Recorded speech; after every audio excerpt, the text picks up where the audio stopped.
സമസ്ത കേരള ജമിയത്തുൽ ഉലമയുടെ 101ാം ജന്മദിനം, സ്ഥാപക ദിനം ആണ് ജൂൺ 26 എന്ന് ഞാൻ പറഞ്ഞല്ലോ. വരുന്ന ജൂൺ 26. ഈ 26ാം തീയതി അന്ന് മിക്കവാറും താസുആഓ അശൂറാഓ ആകാൻ സാധ്യതയുണ്ട്. ഓ സുഹൃത്തുക്കളെ, അതിന്റെ തലേ ദിവസം 25, അന്ന് ചിലപ്പോൾ താസുആകാനുമുള്ള സാധ്യതയുണ്ട്. അന്നത്തെ ദിവസം അതേ രാവിലെ 10 മണി മുതൽ 2 മണി വരെ കോഴിക്കോട് ടൗൺ ഹാളിൽ നമുക്ക് ഒരു വിപുലമായ പരിപാടിയുണ്ട്. പണ്ഡിതന്മാരാൽ നിറയുന്ന ഒരു പരിപാടി. പ്രവർത്തകർക്കും അത് കാണാൻ വരാം. ആ മഹത്തായ പരിപാടി സമസ്ത കേരള ജമിയത്തുൽ ഉലമയുടെ 101ാം ജന്മദിനത്തിൽ നടത്തുന്ന ജന്മദിന പരിപാടിയാണ്, സ്ഥാപക ദിന പരിപാടിയാണ്. തലേ ദിവസവും അതേ നമ്മുടെ മദ്രസകളിൽ ചില പരിപാടികൾ മറ്റ് സ്ഥാപനങ്ങളിൽ നടത്താൻ വേണ്ടി നിർദ്ദേശിക്കപ്പെട്ടിട്ടുണ്ട്. അതിന്റെ പിറ്റേ ദിവസവും ചില പരിപാടികൾ നിർദ്ദേശിക്കപ്പെട്ടിട്ടുണ്ട്. നമ്മുടെ സെന്റിനറി പ്രവർത്തനത്തിന് വേണ്ടി നമുക്ക് താഴെ തട്ടിൽ നിന്ന് നമുക്ക് പണം പിരിച്ചുണ്ടാക്കാൻ ആർക്കും ഭാരമില്ലാത്ത വിധം ഒരു നിധിപ്പെട്ടി നിങ്ങളുടെ വീടുകളിലേക്ക് വരും. വളരെ സന്തോഷത്തോടെ വാങ്ങി നിങ്ങൾ വെക്കണം. നിങ്ങൾ ഒരു ദിവസം ഒരു 10 റുപ്യയെങ്കിലും അതിലിട്ട് വെക്കണം. ആ നിധിപ്പെട്ടി കൊല്ലങ്ങളോളം ഒന്നും നിങ്ങളുടെ വീട്ടിലുണ്ടാവില്ല. അതിന്റെ ആയുസ് കൂടിയാൽ 40 ദിവസമേ ഉണ്ടാവുള്ളൂ. അതിനിടയിൽ നിങ്ങളെല്ലാം കഴിവിന്റെ പരമാവധി അതിൽ കഴിയുന്ന സംഭാവനകൾ, ചെറുത് വലുത് എല്ലാവരുടെ വകയിലും നിങ്ങൾ അതിൽ സംഭാവന ഇട്ട് വെച്ച് നമുക്കത് സമാഹരിക്കാനുണ്ട്.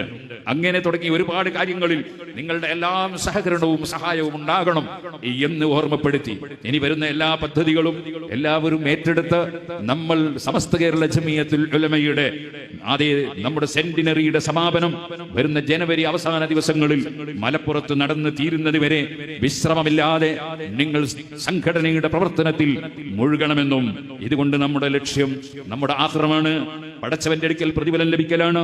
ഒരിക്കലും അതേ മുമ്പാർക്കും ഒരു 100 വർഷം തികഞ്ഞ് സെന്റിനറി പ്രവർത്തനം നടത്താൻ ഇതിനു മുമ്പ് കഴിഞ്ഞ കാലഘട്ടങ്ങളിലുള്ളവർക്ക് അവസരമുണ്ടായില്ല. ഇനി അടുത്ത കാലത്തൊന്നും ഉണ്ടാവുകയും ഇല്ല. ഇനി 200ാം വാർഷികല്ലേ, 100 തികഞ്ഞത് വരുള്ളൂ.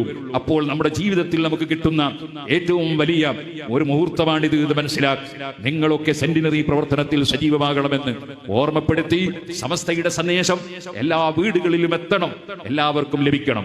മഹാനായ ശൈഖുനാ കാന്തപുരം ഉസ്താദിന്റെ നേതൃത്വത്തിൽ പ്രത്യേകം വിളിച്ചു വരുത്തി കുറെ ഉസ്താദ്മാർക്ക് ഇജാസത്ത് കൊടുത്ത് എല്ലാ നാട്ടിലും ഒരു നാട്ടുദർസ് ഈ കാലയളവിനുള്ളിൽ നടത്താനുണ്ട്. ആ നാട്ടുദർസിൽ എല്ലാവരും പങ്കെടുക്കണം.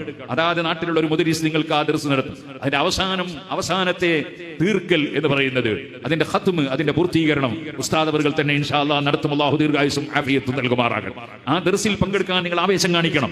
അതിലൊരു കിതാബ് ഓതി തീർക്കുന്നതാണ്. നിങ്ങളും ഒരു മുതഅല്ലിമാകട്ടെ, നിങ്ങളും ഒരു കിതാബ് ഓതിയ മുതഅല്ലിമാകട്ടെ. അതിനുവേണ്ടി നിങ്ങൾ ആ കിതാബ് ഓതാൻ വേണ്ടി എല്ലാവർക്കും ഉള്ളതാണത്. ആണ് പെണ്ണ് എല്ലാവർക്കും ഓതാനുള്ള ഒരു കിതാബാണ്.